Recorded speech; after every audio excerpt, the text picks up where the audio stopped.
बीडच्या दौऱ्यावर असलेले अजित पवार आज दुपारी 2:30 वाजता बीड जिल्हाधिकारी कार्यालयामध्ये आढावा बैठक घेणार आहेत। या बैठकीला मंत्री पंकजा मुंडेही उपस्थित राहतील।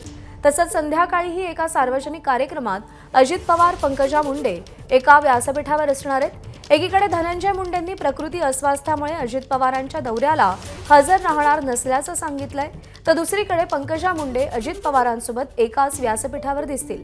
पंकजा मुंडेंना धनंजय मुंडेंच्या अनुपस्थितीबद्दल विचारलं असता कोणाचं काय चाललंय हे आपल्याला माहीत नाही, त्यांची तब्येत ठीक नाही असं त्या म्हणाल्या।